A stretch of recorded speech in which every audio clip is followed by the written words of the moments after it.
반짝반짝 빛나는 초고퀄 다이아몬드만 캐는 분이죠. 왕손 송기훈 고수님 어서 오세요. 안녕하세요. 반갑습니다.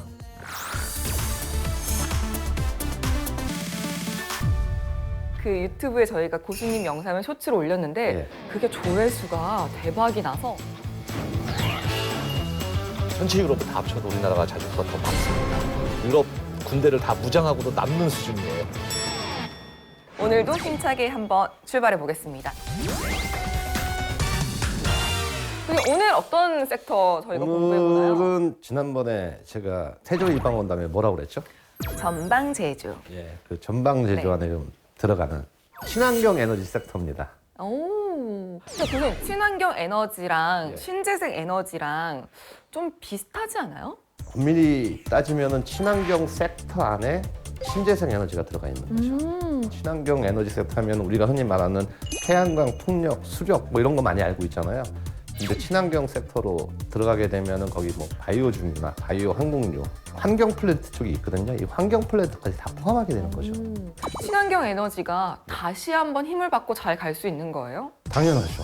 왜냐하면은 그동안은 친환경 에너지가 이제 풍력, 재생에너지 위주로 좀 움직였거든요. 어느 정도 오른 다음에 차익 물량을 소화하고 충분히 다시 갈 때가 됐다. 이렇게 봅니다. 아니 어떤 이유들 때문에 그렇게 보시는 거예요? 친환경 에너지가 갈 수밖에 없는 첫 번째 이유, 인플레이션 감축 수혜주입니다.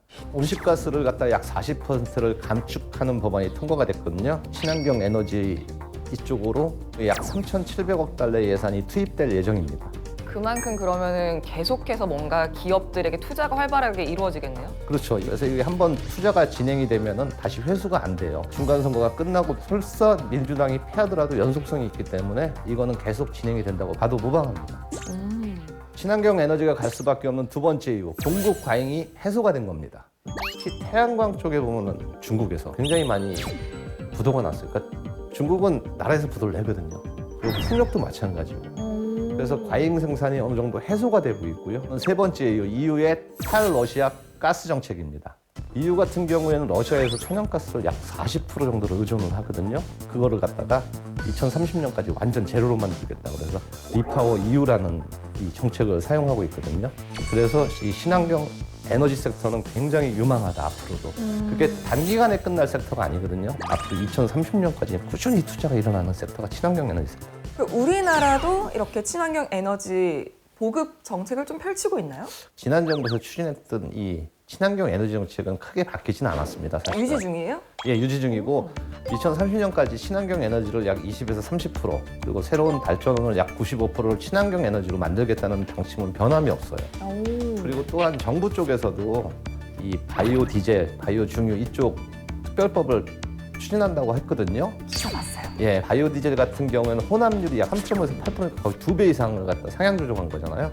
그렇게 되면 그쪽 산업도 약 2배 이상 커진다고 볼 수가 있죠. 석유 의존도가 높은 국내의 특성상 그 의존도를 획기적으로 낮추려고 정부도 굉장히 많이 노력을 하고 있습니다. 교수님 별명이 또 이 다이아몬드를 캐는 왕손. 다이아몬드, 왕다이아몬드 이게 또 제가 전문이지 않습니까? 1000캐럿짜리 다이아몬드를 캘 때 어떤 기준으로 발굴하나요? 첫 번째 이제 생산 설비하고 투자가 늘어나는지를 확인하라. 바로 이거죠. 이게 키포인트입니다. 수요는 굉장히 많이 늘어나는데 그 생산량이 못 따라가면 매출이 장체가 될 수밖에 없거든요.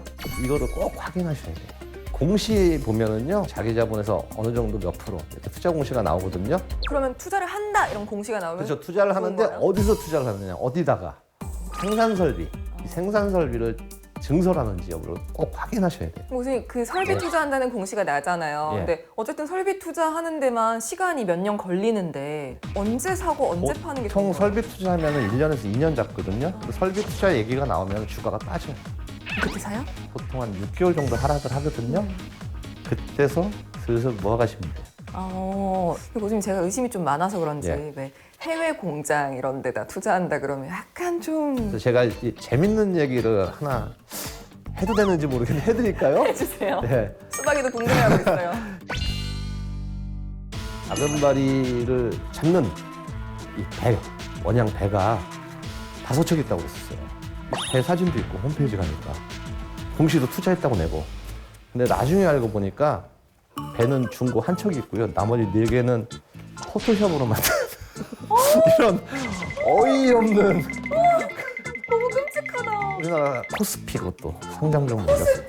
상장 종목이었었어요. 그래서 이걸 꼭 확인하셔야 돼요. 이런 어이없는 경우가 있었습니다. 선생님 그러면은 1000캐럿짜리 다이아몬드를 발굴하는 고수님만의 또 다른 기준? 두 번째, 현지화해서 매출을 일으키는지 확인을 해라. 가령 신재생에너지 같은 경우에는요, 현지화 전략이 굉장히 중요해요. 미국이 감축 법안에서 특혜를 주는 부분이 어디에 있습니까? 미국 자체 내에서 생산할 때 굉장한 인센티브를 주잖아요. 그렇죠? 네네네. 그렇죠. 그다음에 FTA를 맺은 국가에서 생산하는 부품을 쓰게 만들고 그러려면은 미국 현지에서 생산하는 업체가 훨씬 더 보조금도 받을 수 있고 경쟁력이 생기겠죠. 그래서 미국 현지화에서 공장을 가지고 있거나 투자를 해서 공장을 짓거나 이거를 꼭 확인해 보셔야 돼요. 이 신재생 에너지나 친환경 섹터는요. 네. 1000캐럿 다이아몬드 어떤 기준으로 고르세요? 자기 자본 이익률을 확인하라. 자기 자본 이익률이 높아야지만 회전이 빨리 돼요. 그 기준치가 있어요? 평균 10 이상만 나오면 되고요. 근데 네. 이거에 못 미치는 회사도 굉장히 많습니다. 앞에서 얘기했던 설비 투자를 하고 있고 현지화도 성공을 한 기업이에요. 근데 자기 자본 이익률이 10이 안 돼요. 어떻게 해요? 그런 회사가 있어요. 수위가 늘어나는 그런 회사는 괜찮습니다. 이따 소개시켜드릴 종목에 그 종목이 있긴 있어요. 10 미만이었다가 10 이상으로 올라온 종목. 왕손 송기훈 고수님과 함께 다이아몬드를 캐고 싶으신 분들은 카카오톡 채널에서 필살기 고수회전을 검색하시고 채널 추가해주세요.